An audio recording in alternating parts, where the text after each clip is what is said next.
na mahusiano mazuri. Kama umeangalia katika taasisi za serikali zinazoshughulika masuala ya vijana na hasa wizara,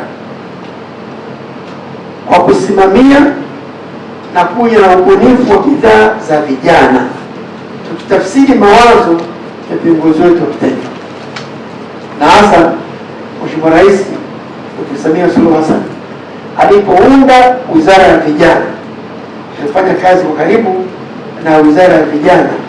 Kwa hiyo tunatafsiri ajenda hiyo kiukweli, kiuhalisia, kwa kukosa. Lakini jambo lingine la msingi ndani ya benki yetu ya CRDB, kwa kuona tumekuwa na kitengo maalum specific kwa ajili ya huduma za vijana, na mkurugenzi wa kitengo hicho amesema na Mshindo, naomba kuona. Lakini uwezo kufikia vijana bila kuwa na teknolojia ya kisasa.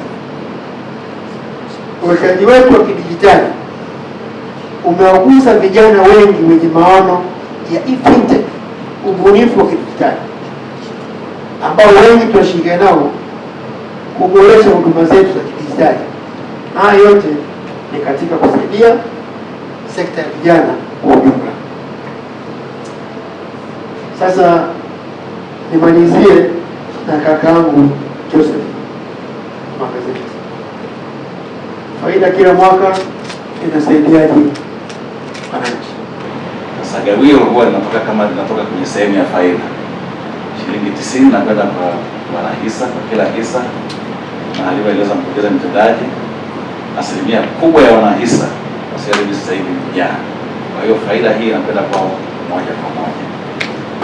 Nashukuru sana, tunaendelea kufikia wananchi, tunaendelea kutangaza CRDB, tunaendelea kutangaza fursa za kiuchumi zilizoko mbele yetu, na kazi kubwa ambayo bado hatujaikamilisha kuhakikisha kwamba uchumi wa nchi yetu unaongoza kwa ukuaji, lakini pia wananchi wanafaidika katika maisha yao kama ambavyo dira na bima ya CRDB inaelekeza.